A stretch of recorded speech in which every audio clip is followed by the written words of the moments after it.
Alors, on est ici dans la première chambre du tribunal de grande instance, plus pour longtemps, puisque le tribunal va bientôt partir dans quelques jours dans son nouveau palais, à la périphérie de Paris, dans le quartier des Batignolles, dans le 17e arrondissement. Nouveau tribunal de Paris, mais cette salle où nous sommes ici, une salle assez belle, a d'une part été la salle du tribunal, la chambre solennelle pendant des décennies. Ça a été, à l'endroit où nous sommes également, le tribunal révolutionnaire, je vais y revenir. Et puis ça a été, à partir de Louis XII, ce qu'on appelait la chambre dorée, c'est-à-dire donc Louis XII qui a régné de 1498 à 1515. Ça a donc été une chambre extrêmement belle, une salle tout à fait magnifique, qui était considérée à l'époque dans toute l'Europe probablement comme la plus belle salle de l'Europe. Alors, elle accueillait le Parlement de Paris, donc c'est là que se réunissaient les grands juristes du royaume, le Parlement qui était la Cour suprême, et c'est là également que le roi de France, quand il n'était pas content des remontrances du Parlement, venait tenir un lit de justice. C'était pas vraiment un lit, mais ça s'appelait comme ça. Il était assis sous un baldaquin dans l'angle de la pièce, donc, et avec devant lui le grand chancelier, les pairs du royaume, etc. Donc cet endroit a connu une grande partie de l'histoire de France. Mais pas dans ce décor-là, car le palais de justice a brûlé 4 fois, entièrement. Il a brûlé en 1618, en 1737, en 1776, et en dernier lieu, dans la nuit du 24 mai 1871, lors de la Commune de Paris, les communards, donc quelques-uns, ont envahi le palais avec du pétrole et ont mis le feu aux tentures, etc. Le palais a brûlé, presque tout a brûlé, sauf une chambre de la Cour de cassation et sauf la Sainte-Chapelle, puisque le mur de feu était tel et l'incendiaire s'était brûlé les mains, qui n'a pas pu accéder à la Sainte-Chapelle, qui a donc été sauvée lors de cet immense incendie. Et cette salle où nous sommes donc avait entièrement brûlé. On voyait d'ailleurs uniquement le pignon. Donc elle a été refaite, son décor actuel est de la Troisième République, fin 19e siècle. Et elle a été coupée en deux, ce qui fait qu'on voit qu'elle est plus petite que ce qu'on retrouve sur les gravures, puisqu'il a fallu faire une chambre du conseil, donc qui est derrière cette cloison. Et auparavant, la salle allait jusqu'à la Seine, et donc le roi était bien dans l'angle, au fond ici, derrière nous. Alors, ce qui est intéressant dans le décor qui a été refait donc à la fin du XIXe siècle, c'est que d'une part, il y a une sorte de taquinerie, de clin d'œil des décorateurs, c'est que vous voyez derrière le président, il y a un siège où il est interdit de s'asseoir avec un cordon rouge. Eh bien, ce siège est là pour symboliser justement le siège du roi. Alors, on est en République, on est dans une justice laïque et républicaine, mais c'est vrai que pour un souci de conservation historique un petit peu, ou de rappel historique, les décorateurs ont eu cette idée amusante de conserver un siège qui ne sert à rien et qui symbolise le siège du roi. Alors, par ailleurs, on a reconstitué un décor tout à fait royal. L'emblème de Louis XII, c'était le porc-épic. Vous savez qu'ensuite, François Ier a adopté la salamandre. Et donc, on en trouve 10 autour de cette salle. Et si on peut les voir à l'écran, vous verrez qu'en haut, là, en dessous des arcs, là, donc dans la frise, en dessous du plafond, on a bien des porcs-épics, et qui donc étaient à l'origine en bois, à la fin du XVe, début XVIe siècle, mais qui ont été peints, évidemment. Les décorateurs de la Troisième République ont souhaité reconstituer le décor de la fameuse chambre dorée. Il faut imaginer qu'il y avait des tentures fleur-de-lysée, bleues, donc c'était une salle sans doute extrêmement somptueuse.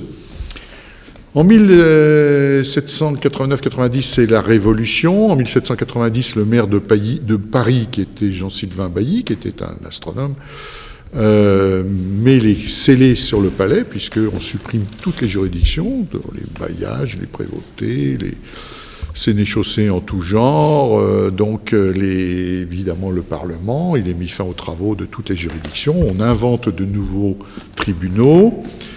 Et puis, on s'aperçoit qu'on a besoin de locaux. Or, le palais, il est immense.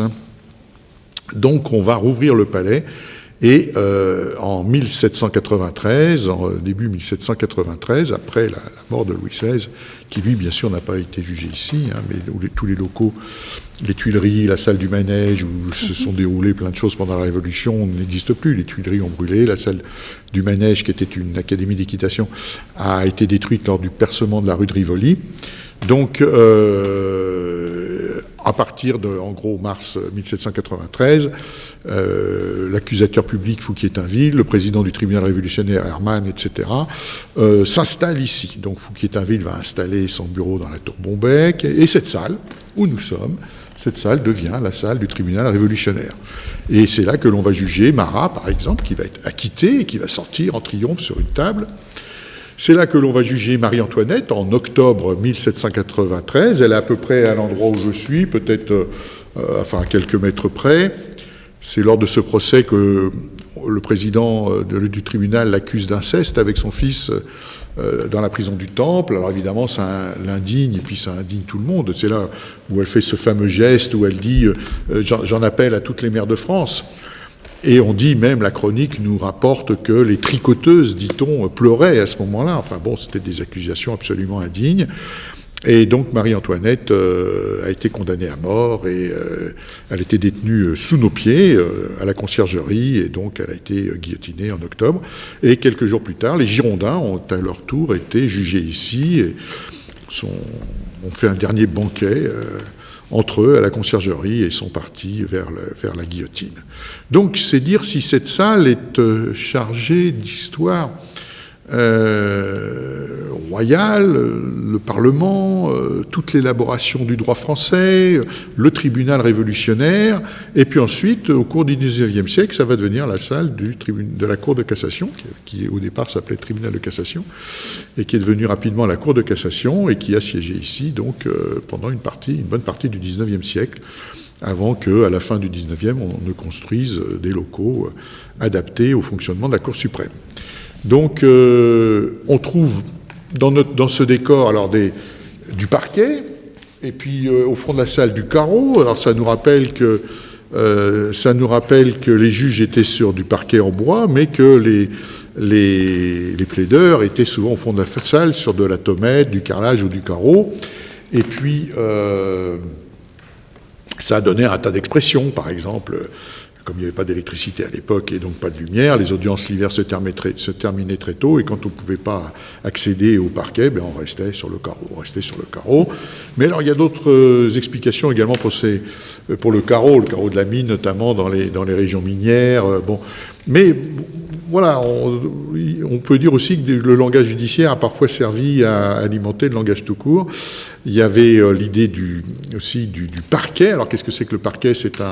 C'est un petit parc, hein, un petit garçon c'est un garçonnet, donc un petit parc c'est un parquet, et donc le parquet, qu'est-ce que c'était à l'époque, sous l'Ancien Régime ? C'était les représentants du roi, donc les magistrats qui représentaient le roi, les procureurs, et donc étaient entourés d'une barre, et donc ils étaient un petit peu protégés pour pas qu'on vienne sans cesse les enquiquiner sur leur table. Et donc, cette barre qui les entourait, ça faisait un petit parc, donc un parquet, et puis le nom est resté, donc les procureurs, le ministère public, tout ça c'est synonyme, c'est le parquet. Puis tous ces plaideurs qui venaient à la barre, à ce barreau, petit à petit on les a appelés le barreau, puisqu'ils s'accoudaient, ils s'appuyaient au barreau, donc le barreau est devenu le barreau. Ensuite, comme toute corporation, on a besoin d'un chef, donc peu à peu ils ont élu un chef, à qui on a donné un bâton avec une petite sculpture de Saint-Yves, qui est le patron de tous les juristes. Saint-Yves qui a été, vous le savez, le magistrat, avocat et ecclésiastique, donc c'est vraiment le grand patron des juristes. Et donc avec ce bâton, cette verge, au bout de laquelle il y avait Saint-Yves, il y avait des processions, et le porteur du bâton est devenu le bâtonnier, bien évidemment. Donc tout ça a évolué, les termes sont restés, bâton, bâtonnier, le barreau, le petit parc, le parquet, se tenir à carreau, rester sur le carreau quand on ne pouvait pas faire passer son affaire, bien évidemment, en raison de l'heure. Alors, les procès à l'époque, il n'y avait pas de ramette à 4, c'était pas du papier, c'était des rouleaux. Et donc ces rouleaux, on les enroulait, sauf qu'on ne pouvait pas les laisser comme ça, sinon ils auraient pris la pluie, ils auraient été salis, ils seraient déroulés, donc on les mettait dans des sacs en jute souvent. des sacs à procès. Il nous en reste aux archives nationales, dans des archives départementales, il nous reste beaucoup de sacs à procès. Et quand on arrivait avec son sac, donc on sortait le rouleau, on déroulait le rouleau, puis après, on plaidait l'affaire et la juridiction prenait le temps de délibérer. Qu'est-ce qu'on faisait du sac? Si on les mettait à plat, on aurait tout écrasé, on aurait fini par tout détruire. Donc on pendait les sacs à des clous. Et donc l'affaire, elle était où? Elle était pendante. L'affaire est pendante. Donc ça, c'est resté également. Et puis, alors, l'expression « l'affaire est dans le sac », alors qu'il y a plusieurs exceptions.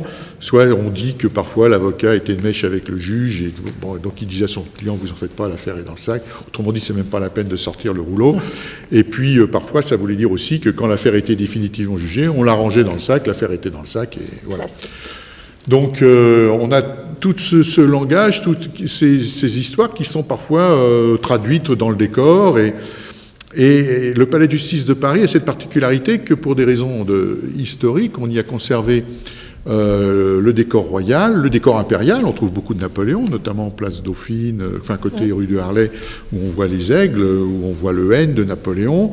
À la Cour de cassation, on retrouve les abeilles également, napoléoniennes, qui à l'origine, l'insecte, comme vous le savez, a été trouvé dans le tombeau d'un roi amérindien, je crois.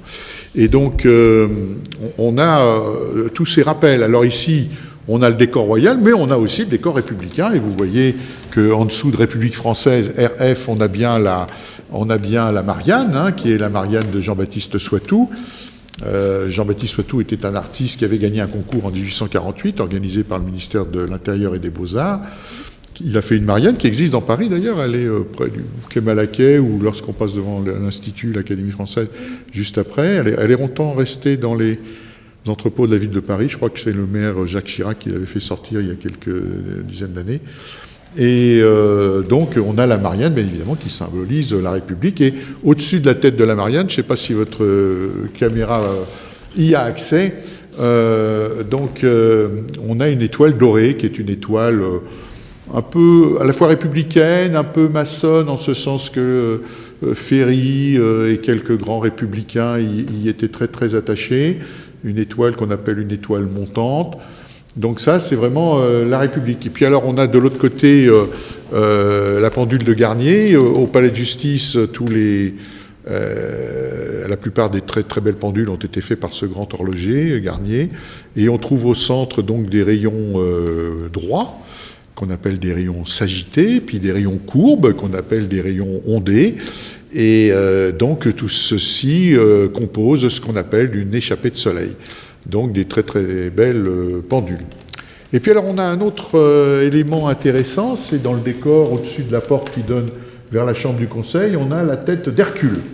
Et la tête d'Hercule est importante parce que Hercule, bon, c'est un rappel de la mythologie grecque. Hercule va donc être amené à faire une douzaine de travaux de force, et le premier des 12 travaux, c'est de tuer un lion qui dévorait les humains et les animaux, le lion de Némée, donc c'est le nom du dieu, la grotte de Némée.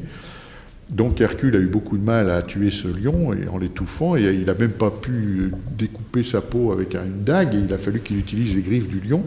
Et donc il a mis la peau du lion sur lui, la tête du lion sur sa tête, et donc le fait, on le voit bien d'ailleurs sur la sculpture, qui est un rappel évidemment récent d'une sculpture de la Renaissance.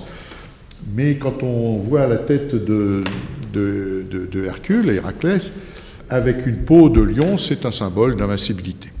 Il faut savoir que lorsqu'on trouve sur une cathèdre, donc le siège d'un évêque, ou sur un trône royal, des têtes de lion au bout, des accoudoirs, c'est un signe de pouvoir, de puissance. Mais le lion est vivant. Enfin, il est vivant, il est sculpté, mais comme s'il était vivant. En revanche, quand c'est un lion mort, donc il n'a plus les yeux, qui a les pattes attachées, ou simplement une peau, c'est encore plus que ça, c'est un symbole d'invincibilité. Ce qui explique qu'à la Cour de cassation, d'ailleurs, dans la première chambre de la Cour de cassation, on trouve des lions morts, symbole d'invincibilité, puisqu'il n'y a rien au-dessus de la Cour de cassation. Donc, on peut trouver aussi la peau du lion sur Minerve, enfin Athéna chez les Grecs, ou bien sur Marianne. L'idée, c'est d'associer un symbole et l'invincibilité que représente la peau du lion de Némée, qui est sur, effectivement, la figure que l'on veut renforcer. On a un plafond à caisson, donc, qui, évidemment, est un rappel de ce que pouvait être le plafond autrefois. Et puis, pour le reste, eh bien, le décor est effectivement un décor assez classique qui, alors que deviendra cette salle après le départ du tribunal? Ce ne sera plus la salle solennelle, celle des audiences solennelles, celle des installations de magistrats du tribunal, donc elle aura une autre destination. Ce sera l'occasion de refaire un reportage à ce moment-là pour savoir ce qu'elle devient.